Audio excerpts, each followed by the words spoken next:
ଦିନେ ଏଇ କାର୍ଯ୍ୟକ୍ରମ ଚାଲିଛି। ଏବେ ଯାହା ହଉ ଯେତିକି ଦିନ ଆମ ଭିତରେ ଯେ ଇଚ୍ଛା ଶକ୍ତି ସୁଦୃଢ଼ ଥିବ ସେ ପର୍ଯ୍ୟନ୍ତ ଆପଣମାନଙ୍କର ସଭାର ନିମନ୍ତ୍ରଣ ରକ୍ଷା କରିବାକୁ ମୁଁ ଚେଷ୍ଟା କରିବି। ଆମେ ବଡ଼ ନୁହେଁ, ବଡ଼ ହଉଛନ୍ତି ଆପଣମାନେ। ଆମେ ଧନୀ ନୁହେଁ, ଧନୀ ଆପଣମାନେ। ଆପଣମାନଙ୍କର ସ୍ୱଅର୍ଜିତ ଧନ ଆପଣମାନେ ସଦୁପଯୋଗ କରୁଛନ୍ତି ବୋଲି ଏଠି ପ୍ରତ୍ୟେକ ବର୍ଷ ମାର୍ଶାଘାଇ ସଂଘ ଆମର ଯେଉଁ ଆଶ୍ରମଟି ଅଛି ମଣିକୁଣ୍ଡା ଆଶ୍ରମ, ଏଠି ଯେଉଁ କାର୍ଯ୍ୟକ୍ରମଟି ଚାଲିଛନ୍ତି ଏସବୁ ଆପଣମାନଙ୍କର ଧନ, ଆପଣମାନଙ୍କର ସଭା ପାଇଁ ଚାଲିଛି। ସେ ସଭା ଯେଉଁଦିନ କମିଯିବ ଆପଣ ଆଉ ଧନ ଖର୍ଚ୍ଚ କରି ଏଇଭଳିଆ କାର୍ଯ୍ୟକ୍ରମ କରିବା ପାଇଁ ଇଚ୍ଛା କରିବେ। ଯେଉଁମାନଙ୍କ ଭିତରେ ଶ୍ରଦ୍ଧା ନାହିଁ କିନ୍ତୁ ଧନ ଅଛି, ସେମାନେ ଧନକୁ ଅସଦୁପଯୋଗ କରିବେ, ମଦ୍ୟମାଂସରେ ଖର୍ଚ୍ଚ କରିବେ, କୁସଙ୍ଗ କରିବେ। କିନ୍ତୁ ଯେଉଁମାନଙ୍କର ମନରେ ଶ୍ରଦ୍ଧା ଅଛି ସେମାନେ ଯେମିତି ଆପଣମାନେ କରୁଛନ୍ତି ସେମିତି ସତ୍ସଙ୍ଗ ବା ସାଧୁସଙ୍ଗର କାର୍ଯ୍ୟକ୍ରମ। ତେଣୁ ଶ୍ରଦ୍ଧା ହେଉଛି ସବୁଠାରୁ ବଡ଼ ଜିନିଷ। ଚାନ୍ଦୁଆ ଟାଙ୍ଗି ଦେଲେ, ଲାଇଟ୍ ଜାଳିଦେଲେ, ମାଇକି ବଜେଇଲେ ଆପଣମାନେ ସତ୍ସଙ୍ଗ କରିପାରିବେ। ଗୋଟେ ବିବାହ ଭୋଜିରେ ଆପଣମାନେ ଦେଖୁଥିବେ ଯେଉଁ ଚାନ୍ଦୁଆ ଡେକୋରେସନ ବାଲା ଆସିକିରି ଡେକୋରେସନ କରୁଛନ୍ତି, କେତେ ଗାଡ଼ି, କେତେ ଲାଇଟ୍, କେତେ ଚାନ୍ଦୁଆ, କେତେ କଣ ବାଣ ବାଜା ବାଜୁଛି ତାର ହିସାବ ନାହିଁ କି ସେ ହିସାବ ବି ରଖିପାରୁନି ମୋର କେତେ ଲକ୍ଷ ଟଙ୍କା ଖର୍ଚ୍ଚ। ମୁଁ ଏବେ ବଳିଆ ଏବେ ଗୋଟେ ବିବାହ ଉତ୍ସବକୁ ଯାଇଥିଲି। ସେଠି ତାଙ୍କର ସବୁ କାର୍ଯ୍ୟକ୍ରମକୁ ଦେଖିକିରି ଭାବୁଥିଲି ଏଇ ଅର୍ଥଟି ଯଦି ଗୋଟିଏ ଗୋଶାଳାରେ କିମ୍ବା ବୃଦ୍ଧାଶ୍ରମରେ କିମ୍ବା ଅନାଥ ଆଶ୍ରମରେ ଯଦି ଖର୍ଚ୍ଚ କରି ହୁଅନ୍ତା, ସେ ମନୋବୃତ୍ତି ଯଦି ଆସନ୍ତା, ତାହେଲେ ସେମାନଙ୍କ ଠାରୁ ଯୋଉ ଆଶୀର୍ବାଦ ମିଳନ୍ତା ସେ ଆଶୀର୍ବାଦ ଇଏ ବାହାଘର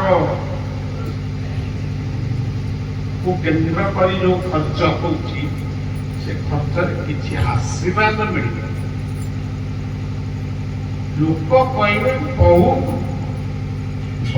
ବଢିଆ ହେଲା, ଭଲ ଖାଇବା ହେଲା, ଭଲ ଡେକୋରେସନ ହେଲା, ଏଇ ସବୁ କଥା ହିଁ ସେମାନେ କହିବେ, କିନ୍ତୁ ସେଠୁ ଆଶୀର୍ବାଦ ମିଳିବ। ଯେମିତି ଆପଣ ଗଛ କାଟିକିରି ଜଙ୍ଗଲ କାଟିକିରି ମନ୍ଦିର କରିବେ, ଯେଉଁମାନେ ମନ୍ଦିର କରିଛନ୍ତି ଆପଣମାନେ ଯିଏ ମନ୍ଦିର କରିବାକୁ ଇଚ୍ଛା କରୁଛନ୍ତି ମନ୍ଦିର ଆପଣଙ୍କୁ କ'ଣ ଦବ? ଛାଇ ଦବ, ଫୁଲ, ଫଳ, ସୁବାସ, ସୁଗନ୍ଧ, ଔଷଧ, ବଞ୍ଚିବା ପାଇଁ ଅମ୍ଳଜାନ, ଗଛ ଦବ। ଦେଉଳଟି କ'ଣ ଦବ? ଆପଣ ପଥର କାଟି ଇଟା ଫାଟି ଲଗେଇ ସିମେଣ୍ଟ ବାଲି ରଡ଼ରେ ଆପଣ କୋଟି ଲକ୍ଷ ଲକ୍ଷ ଟଙ୍କାର ମନ୍ଦିର କଲେ। ସେ ମନ୍ଦିରଟି ଆପଣଙ୍କୁ କ'ଣ ଦବ? ଆପଣ କହିବେ ସେ ମନ୍ଦିର ଭିତରେ ଯୋଉ ମୂର୍ତ୍ତିଟି ଆମେ ପୂଜା କରୁଛୁ ସେ ମୂର୍ତ୍ତି ଆମକୁ ବର ଦବ। ତାହା ଆପଣ କ'ଣ ପ୍ରମାଣ କରିପାରିବେ? କୌଣସି ମନ୍ଦିରର ମୂର୍ତ୍ତି ଆପଣଙ୍କୁ କଲ୍ୟାଣ କରିଛି ବୋଲି ଆପଣ କେମିତି ଜାଣିବେ?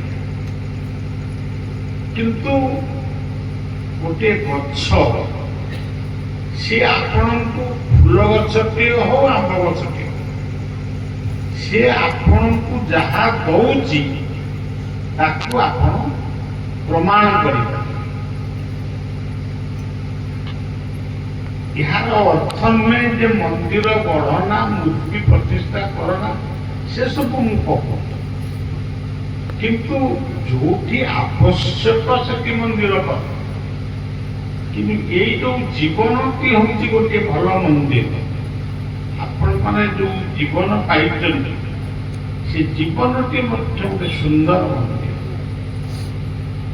ଯେଉଁ ଜୀବନ ନିଶା, ମାଦକ, ଅଖାଦ୍ୟ ଏଇସବୁ ଜିନିଷକୁ ଗ୍ରହଣ କରି ଜୀବନ ରୂପକ ସୁନ୍ଦର ମନ୍ଦିରଟିକୁ ରୋଗାକ୍ରାନ୍ତ କରିଦେଉଛି।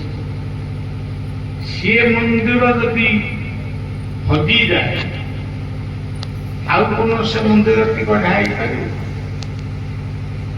ଚୂନ ଇଟା ପଥରର ମନ୍ଦିରକୁ ପୁଣି ମାନେ ରିପେୟାରିଂ କରିବ, ଜୀବନ ମନ୍ଦିର। ତେଣୁ ଶ୍ରଦ୍ଧାର ସହିତ ଜୀବନକୁ ଗଢ଼ନ୍ତୁ, ପରିବାରକୁ ଗଢ଼ନ୍ତୁ। ଯେମିତି ଆଜି ପିଲାମାନେ କୀର୍ତ୍ତନ କରୁଥିଲେ, ମୁଁ ଲକ୍ଷ୍ୟ କରୁଥିଲି ସେମାନଙ୍କ ଭିତରେ ଯେମିତି ଉତ୍ସାହ ଉଦ୍ଦୀପନା ରହିଛି।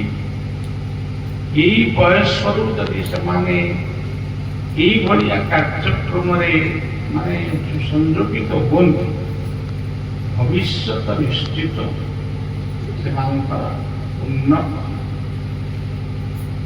ତେଣୁ ସଜ୍ଜନ, ମୁଁ ଟିକେ କ୍ଳାନ୍ତ, ଆଉ ମୋର ଟିକେ ଏତେ ମାନେ କଥା କହୁଛି ଯେ ମୁଁ ଭାବୁଛି ଟିକେ ମାନେ ନାମ ଶୁଣିଲେ ମତେ ଭଲ ଲାଗେ।